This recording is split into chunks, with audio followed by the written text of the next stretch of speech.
Welcome one and all to the Hammer Territory Podcast. My name is Shawn Coleman. Hope wherever you are and wherever you are listening, you are having an outstanding week so far. The GM meetings are now in the books, and while we've not really seen a lot of activity so far this offseason, rumors are certainly ramping up, and that includes some that focus on the Atlanta Braves. And we're going to discuss some of those in today's episode. And as always, with me, one of the best when it comes to breaking down the Braves, podcast partner, my friend, Stephen Tolbert. Stephen, good talking with you, sir.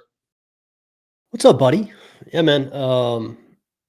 Just a comically slow start to the offseason. Not a single transaction by any team. No trades, no signings. Every rumor is like a drop of water in a desert. We're just all clinging to it just because it is literally the only thing out there right now. It's just the baseball offseason always starts off with a dud, and it just seems like this year it's just even slower than normal. Usually we have something by now, but I don't think there's been a single major league trade or signing since free agency started last Thursday. So here we are waiting, and Alex Anthopoulos did make some public comments. It was the GM meetings. You wouldn't know it by any of the news that came out, but technically the GMs all did gather in Las Vegas. Everybody spoke publicly, so we got some comments from Anthopoulos, some interesting stuff that we're going to talk about, and then we had another award drop tonight that we're going to talk about a little bit at the end of the show. But yeah, it's good to be on with you, man. You too, man, as always. And let's go right into it. And basically, it's nothing new, but it always is, it's always relevant when, hey, it comes straight from the decision maker's mouth himself. And that, of course, is Alex Anthopoulos, who spoke with the media, I believe, multiple times during his time at the GM meetings. But what really stood out was that he did say, that the Braves offseason plans consisted of starting pitching and a shortstop. And the big key is that was the focus right now. And then he made the comment and lots of relievers. And then I think in latter comments, he elaborated a bit, saying that the focus is pitchers and shortstops, and then looking at relievers. Steven, when you kind of see Alex lay out the order of operations in terms of how the offseason may play out or where the Braves' focuses are, what are your initial thoughts? Yeah, so when I saw that, the first thing I thought was he's ordering it by what he thinks might cost the most. Yeah. Depending on what level of starter he goes after. That's probably going to be a significant part of his budget. And then whatever shortstop he goes after, whether it's Kim or Bichette or somebody we haven't talked about, or we have talked about, but we just don't know. It's probably going to be a decent amount of money. And he probably has to think like, we have to get those two figured out and then see how much money we have left. Bullpen is not an option. Like, he has to get relievers. They have like 2 relievers right now, like 3, maybe 2 or 3. Like, another thing that came out is they're still unsure about Joe Jimenez. And we don't know if he's going to pitch in 2026 or how he's going to look. And apparently that knee is still a pretty big question. And he's a big guy. He's a huge guy. And so it's not crazy, but it's been a long time since he's pitched, and we still don't know anything about how he's going to look in 2026. So bullpen is a must, but reading those comments, I did think, all right, he's going in order of what it's going to cost him, because he's got to make sure he's got enough to do the 2 big things first. And I do think starter and shortstop are the 2 big things, though bullpen is certainly necessary when you look at the current state of the bullpen. And that's where my take is. I'm not necessarily calling BS because, I know not to take Alex Anthopoulos at his word, obviously, but I think the first move the Braves make is getting their closer. I really do think that that's the first move that they make. I'm not calling BS on Alex Anthopoulos because I think that he's being honest and accurate. I feel like that at the GM meetings, he probably did lay the groundwork on likely trade scenarios for a starter, because I think it's more likely he trades for a starter than signs one. And I think that he had some conversations with Scott Boras regarding Ha-Seong Kim, and also did some due diligence on other shortstop options. So I think that probably was his focus at the time that he made the comments. But I do think that with the fact that Joe Jimenez now seems to be more of an uncertainty this offseason than we thought. And the Braves just have so many holes to fill in their bullpen. And with how important the bullpen is to Alex Anthopoulos, one thing that probably is higher on his list than many may think is getting the established, reliable back-end option in there. And I don't necessarily think that that's going to be an Edwin Diaz or just a top of the line guy. But I know Robert Suarez is someone that some have connected to the Braves. Someone along those lines. You've got plenty of options out there with closing experience. I think in the coming days, Alex Anthopoulos is going to at least make a run at one or two of those guys to see if they can land him. So while I think he's done work on establishing his paths towards getting the starter and the shortstop, I think especially with how many slots there are needs there are in the bullpen, and specifically a back-end closing option, I think a closer is going to be the first big move of the Braves this offseason. Yeah, certainly possible. And one thing you can't really, you can control it somewhat, but it's also not completely in your hands when moves get to the finish line.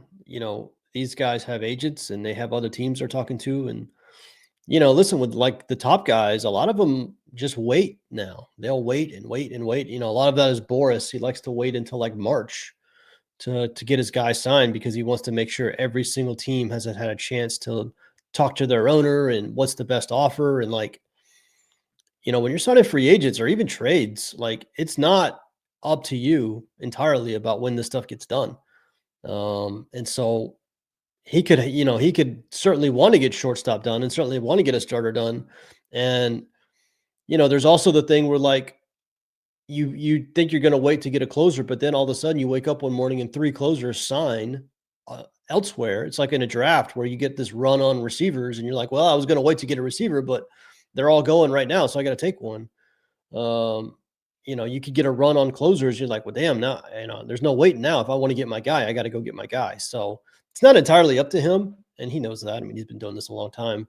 But I do think priority wise, I do think in their brains, they're going to spend a substantial amount of money at starter and at shortstop. And I think they think they can be creative with the bullpen in terms of how much money to spend. Now, I agree with you. I don't know that you can be all that creative with a closer. I think with a closer, you probably just got to pay the guy, pick the guy you want and pay him. But with everybody else, you can be creative. You can make trades. You can go find guys that you think are more valuable than maybe their numbers or, like they did with Kinley and Pierce Johnson. Like you can go find those guys and you can be creative financially with the bullpen. It's tougher to be creative with the shortstops and with the starters. Some of that is just you got to pay them. So I do think he's being honest there. But like you said, it might not be entirely up to him. And the closer, we've heard actually, there was a report today that the closer market is moving a little bit. We got Edwin Diaz rumors. We got Robert Suarez rumors. And so like if that market moves, you got to move with it or you miss out on your guy. So yeah, it wouldn't surprise me at all if that's the first move that they make this offseason. You're muted. You beautiful. It happens every time. It's just, hey, I'm batting 1,000. That's just incredible. That. Your consistency is just. If you bet on the show and you bet on if you were to be a betting person, you would win quite a bit if you would bet on me speaking while muted. You are the Matt Olson of muting yourself. You just every day you show up. Just you know what? The more I can be compared to Matt Olson to life, the better. Just incredible consistency.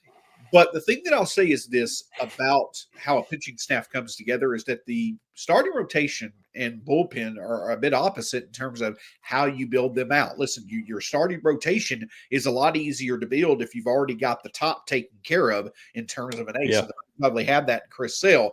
The bullpen is a lot easier to build out when you've got the back end taken care of. And that, of course, is a reliable closer. The Braves don't have that. And so you mentioned a draft, right? Like think to yourselves, for those who listen to the show, if you've ever done a fantasy football draft, you know that you need to stock up running backs. You know you need to stock up wide receivers. But there always is that tease that you don't want to get too far down the tight end list, and then you don't have a good guy. That's kind of how I think the approach is when it comes to the closer. Yes, the Braves need pitching. Yes, of course they need a shortstop and need as many offensive pieces as they can get.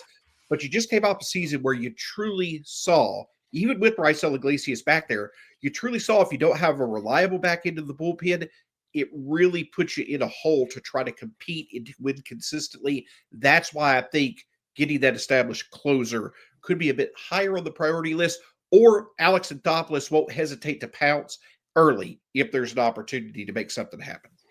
And he's always had one.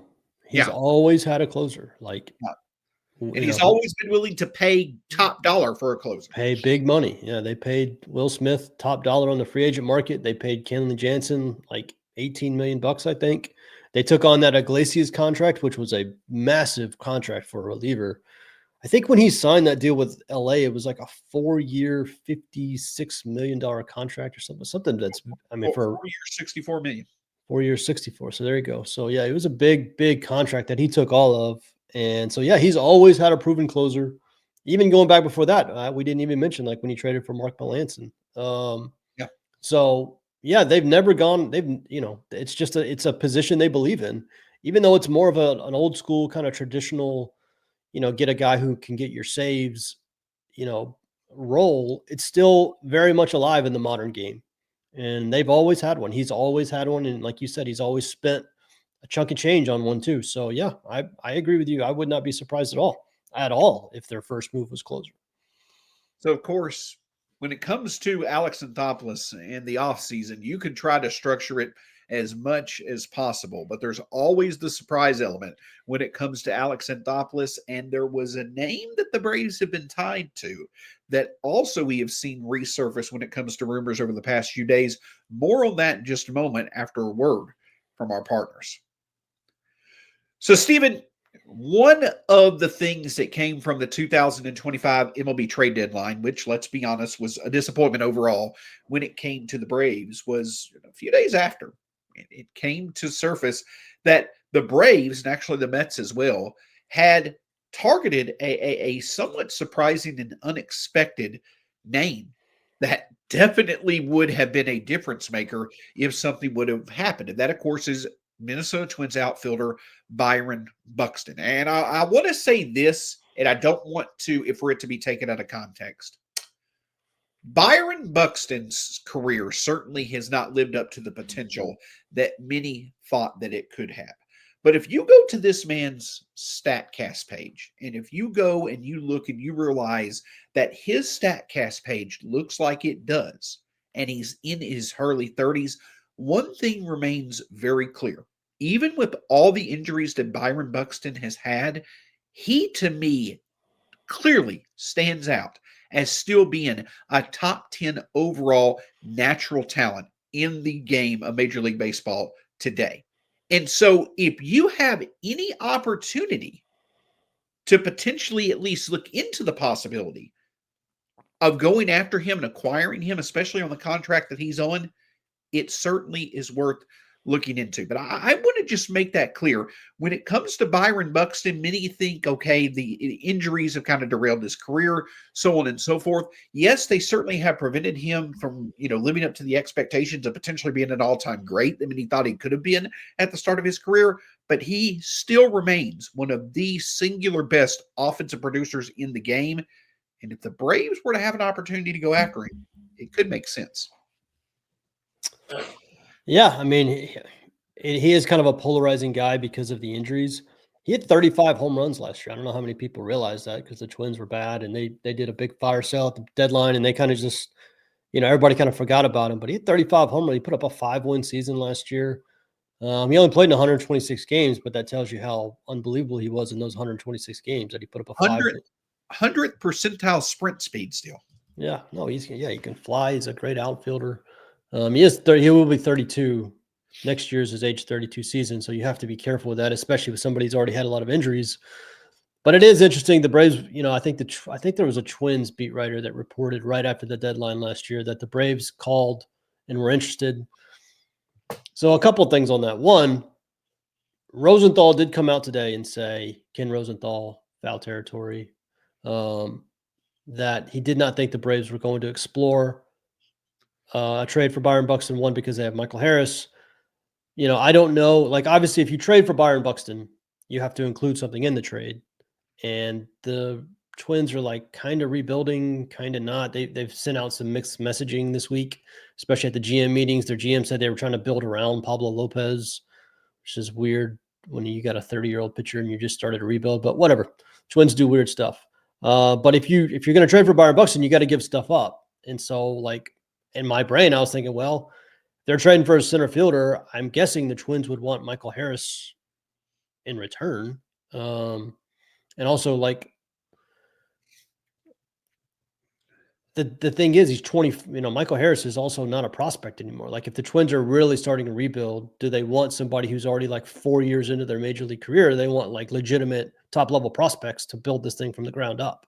I don't know the answer to that. And now for the Braves perspective, we've talked all the time about, like, you can easily fit 4 outfielders, because I saw some stuff like, well, they already have 3 outfielders. That does not matter. That's like saying you can't add a starter because you got 5. The outfield is very similar to the rotation. Like, you just collect them because you're going to have injuries. You got the DH. I mean, I've said like 20 times on this show, I want the Braves to go get another like star level outfielder and use that DH spot to rotate all those guys.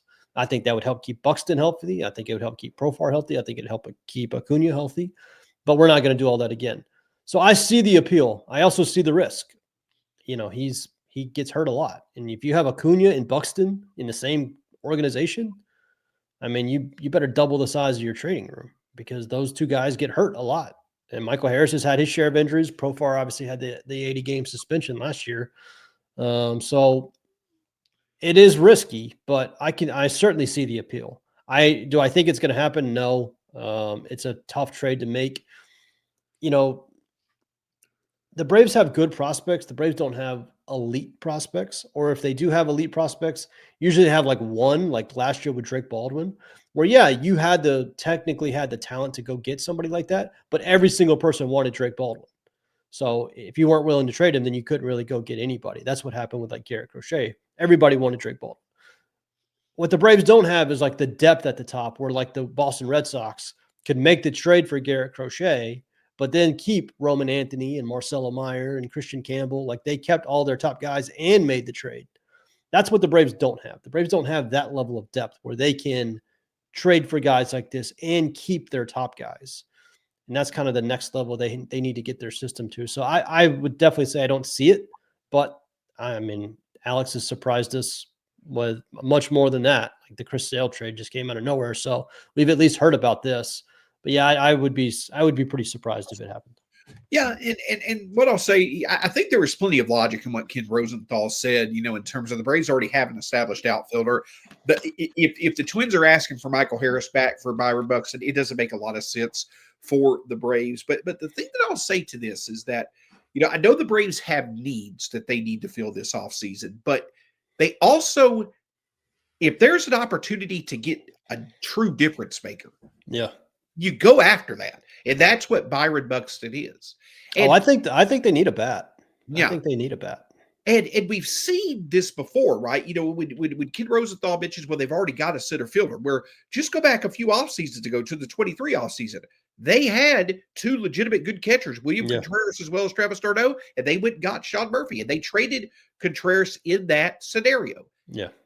The reason I think Ken Rosenthal had good logic, but I think even more so why it would be hard to make sense is just because it would be hard. To your point, the Braves probably aren't sending the top prospect value back to the Twins, because like the Braves, every team out there will want to get Byron Buxton. Yeah. And I also would not be surprised that if the Braves were to move for Byron Buxton, Shawn Murphy's moving somewhere in the deal, just because their contracts line up perfectly. Murphy has 3 years and $15 million left. So does Buxton. I think the Braves could keep both of them, but if the Braves are going to look to maybe give, Hassan Kim that amount over multiple years as well, having Kim, Profar, Buxton, as well as Murphy on the roster at $15 million each, that would be hard to do. So I think the construction of a deal, the mechanics of a deal, probably is the reason why, to your point, it's very unlikely to see something occur.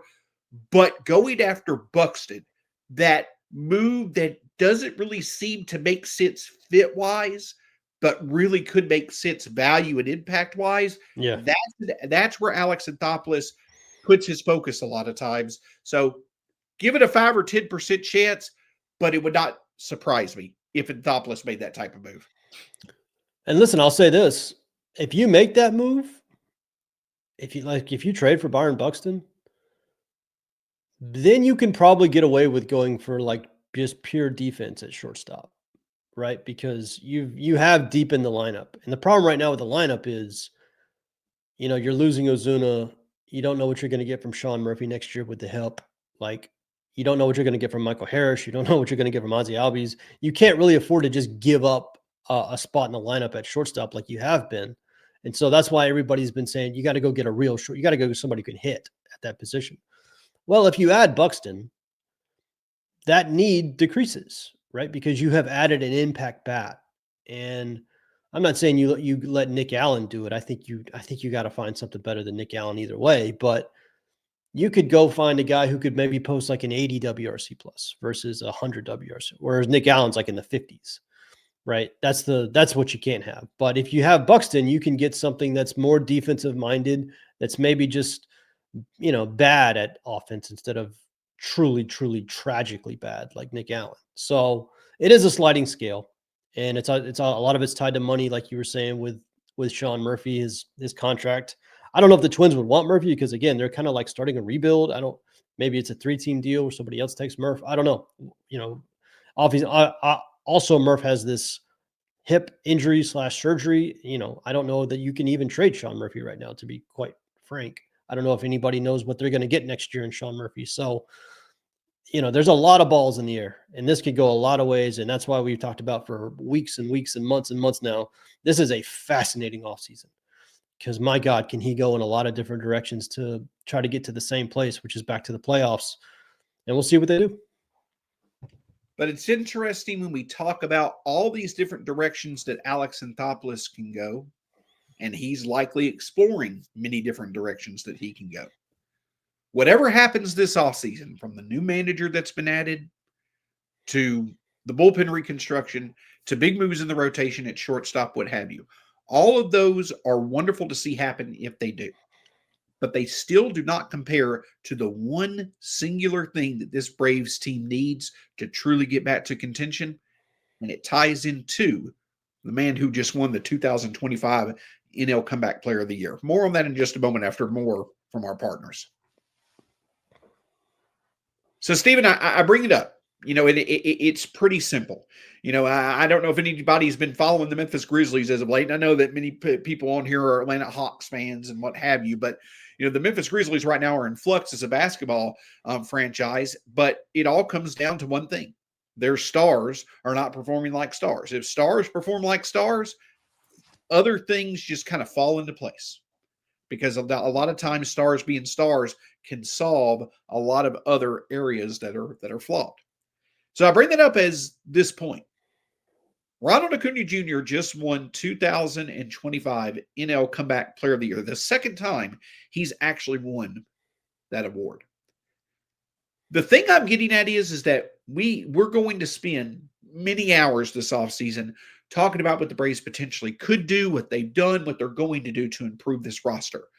Very little of that matters if Ronald Acuña Jr. is not Ronald Acuña Jr. But thankfully, I know he had a bit of a cold spell, in August, July and August specifically.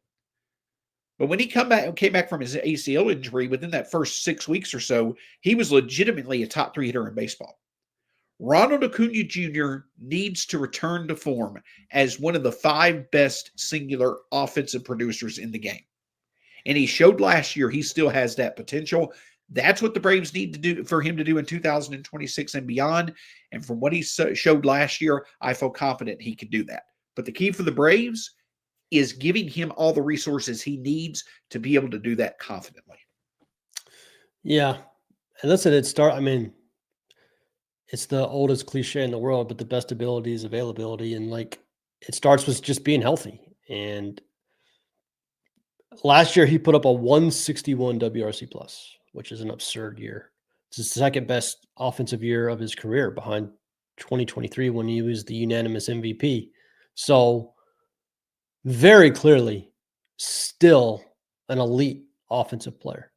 Now I know he had the blip in August where he had a bad like 3 weeks and people were freaking out. But again, for the season, he had a 161 WRC plus hit. His expected OBA was over 400, like marks of not good, not great, but elite offensive production. So I am very comfortable saying if Ronald Acuña Jr. is healthy, and I mean fully healthy, he's going to be an elite offensive performer. Now, I do think the defense has slipped to the point where I think he's a negative on defense at this point. If we're being objective, if we're being fair, he's a great athlete. He's never been a natural right fielder. I honestly think he always got better jumps in center field than he ever has in right field, but he's just never been a great instinctual outfielder. He gets by on, freak athleticism. He doesn't get great jumps. So I think that arm. That That arm. yeah, and that arm, I mean, he's got a howitzer. So, like, he can in that short porch and right, he's a weapon because guys, he holds guys to singles all the time. And you don't rarely, it's not really something you see in the value in WAR or anything like that. But like the amount of times he just holds guys to singles has value because he's got a cannon. So, yeah, I fully expect Acuna to be back next year in the MVP race. Now, the fascinating conversation with Acuna and CJ Nikowski talked about this when he came on the show with Scott a few weeks ago is where do you hit him? And some of that is tied to what are you going to allow him to do on the bases?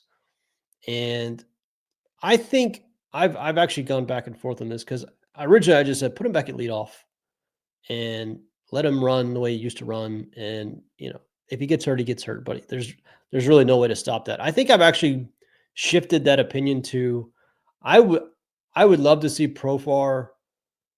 I don't like him batting third because I think third is, if you look at like analytically, third is where you get a lot of 2 out, nobody ons in the first inning at bats.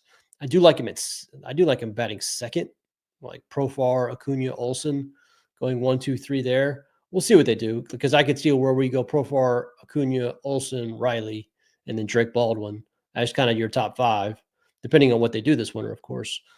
So, if you put him more of a run producing spot and he's not running as much, I'm fine. I really am fine with that. Like, I don't need him to run. I don't need him to steal 70 bases. I need him to be healthy and get that bat in the lineup because that bat is one of the most electric things I've ever seen in my life. He hits balls that make no sense.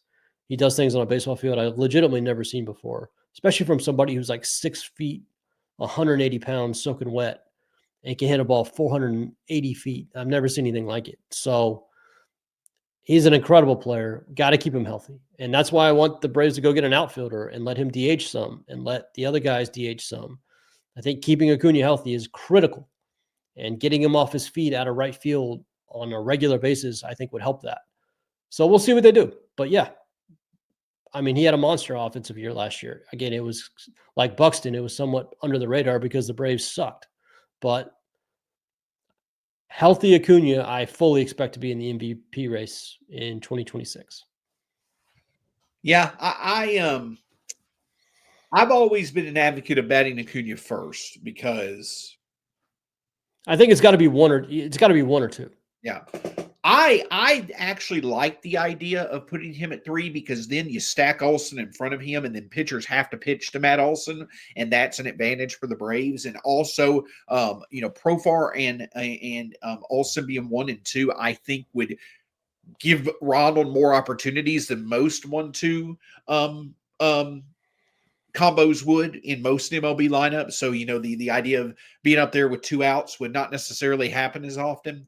But if you did get 2 outs, pitchers are just going to pitch around Ronald Acuña Jr. I just hate the idea of getting the 5th at bat in the game in the 9th inning of a 1-run game and Acuna not getting to the plate. Like those are the scenarios that I'm like, God, I wish Acuna was batting 1 or 2 here, so he got this at bat. But I understand what you're saying.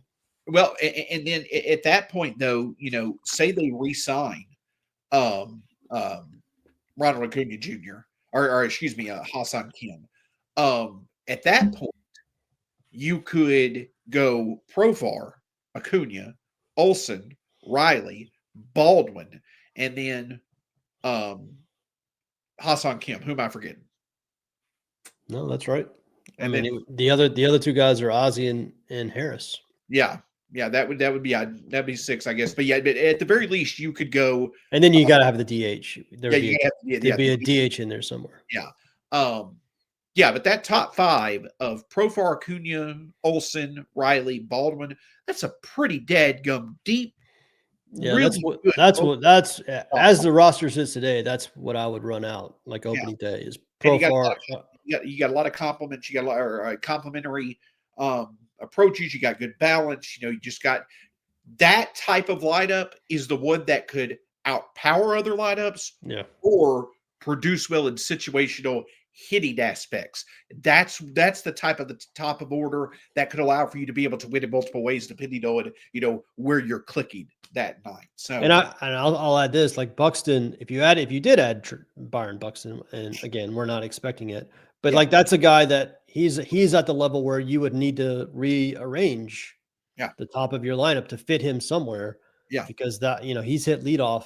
He's Minnesota's Acuna. Yeah. So, that would change things. And I really do think the Braves should add another pretty significant bat to the lineup. As much as I like that potential top 5, I still think, you don't know, you never know what you're going to get from Riley. You don't know what kind of year he's going to bounce back. You don't know really what you're going to get from Profar yet until we see it for a full year. Again, Acuna with the injury stuff. Drake Baldwin is not a guarantee, sophomore slumps happen all the time. So, and then you have no clue what you're going to get from Murphy coming off this, this hip surgery. So, and then again with Ozzie and Michael and shortstop, I do think the Braves should add another bat, but you are 100% correct with your opening comment. There is nothing that will ever approach the Braves just getting a fully healthy and productive Ronald Acuña Jr. because when they get that, he is arguably the best player on the planet.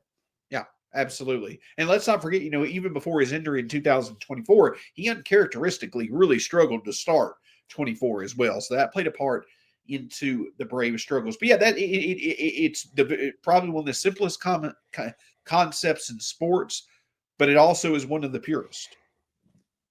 Teams that want to win are going to find it easiest to do when their stars are stars. And the Braves have plenty of potential stars, but none to the level of Ronald Acuña Jr. So congratulations to him on, Comeback Player of the Year. The last time he won that in 2022, guess what? He popped right back up and won the MVP the next year. I'm not saying I predict that. The whole point that I'm getting at is that he can play to that level. And that, beyond anything else, that right there, I want to make it very clear. The biggest key to the Braves returning to the point of being a true contender for multiple years into the future, like we all know they're capable of, we all know that they want to be, the biggest key to that is Ronald Acuña Jr. returning to that MVP level form. And I'll say this, no more Comeback Player of the Year awards. It's great honor, but I don't want him coming back from anything anymore. The man is due next 5 years of being very healthy. He is one of those awards that you win it a couple times. You're like, let's calm down on the comeback play. Let's just have a normal play the whole year kind of year. And I do think he would be in the MVP. I think if he had played the whole year last year, he would have been MVP, at least in the discussion, the way he hit. And I really hope the Braves use him at DH some and get an outfielder that can help in that load management. I hate to use an NBA term, but with Acuna, I think it's warranted. Like just keeping him healthy is so damn important for this team. And yeah, congrats to him. But yeah, no more Comeback Player of the Year awards. Ronald. I don't know if anybody's ever won multiple Comeback Player of the Year, multiple MVPs, but if Ronald Acuña Jr. wants to become the latest or first to do it, let's go. I'd be on board with it. Let's go. Speaking of that, one of the things that I looked up, just to speak to how lucky we are to be enjoying baseball in the time that we're in, covering baseball in the time that we're in. So Shohei Ohtani and Aaron Judge both won MVP again. I think that Cal Raleigh was very deserving, but Judge was just out of this world again. So Judge, Shohei Ohtani, and Mike Trout have all won 3 MVPs in their careers. And they're all currently playing, right? And they're going to be playing for multiple more years. I may be wrong on this, but I think the only other times in baseball history where we've seen at least 3 players with 3+ MVPs playing was, I believe, for a few years in the mid-2000s, though Pujols may not have won his third by that time, but Pujols, A-Rod, and Bonds in the mid-2000s. Yeah, that's what I was thinking. Those 3 were all – I don't know. When Bonds' last year was 07. 07. Oh, okay, yeah. So all 3 of them were playing at the same time. And Ichiro was in there as well. Yeah. But I think the only other time, and it may have been, again, Mantle may not have done it, but Mantle, Roy Campanella, and Yogi Berra in the 50s. And who can forget that? Yeah. But the point that, and I may be wrong on that because I think Mantle may have won his in the 60s. What year was that? The early 50s. I think that Roy Campanella and Berra won their 3 each in the 50s. And I may be inaccurate on that one. But the point that I'm getting at is I'm sure there's another year where folks who won 3 MVPs all played.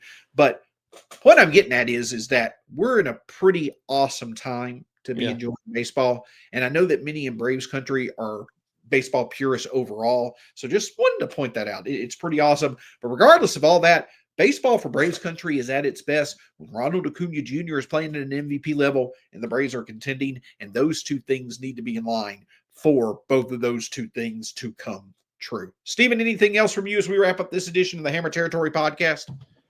I'm just begging anybody, make a move, sign a player, make a trade.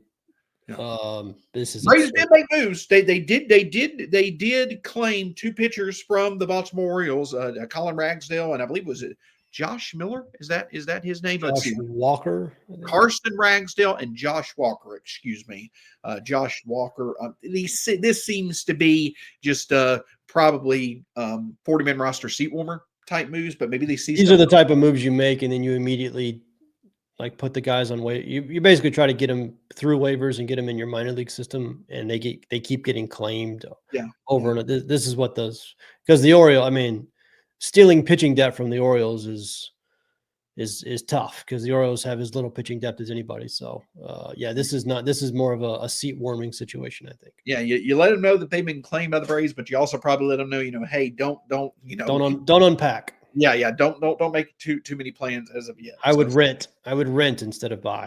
Yeah. Yep. But with that being said, listen, I know that, right now we're continuing to talk about, several different things that could happen. We're ready to start seeing things happen. But that doesn't mean we're not going to break down all the rumors for you. That doesn't mean we're going to continue when these news nuggets come out. This is your best spot when it comes to breaking down the Braves. And don't forget, we've got that emergency podcast ready to go at the drop of a hat as soon as something happens. For Stephen Tolbert, you can find him at B_Outliers on Twitter/X. My name's Shawn Coleman. You can find me at StatsSEC. Hammer Territory across all forms of social media, part of the Foul Territory family of podcasts. Until next time, go Braves. We'll talk to you again soon here on the Hammer Territory podcast.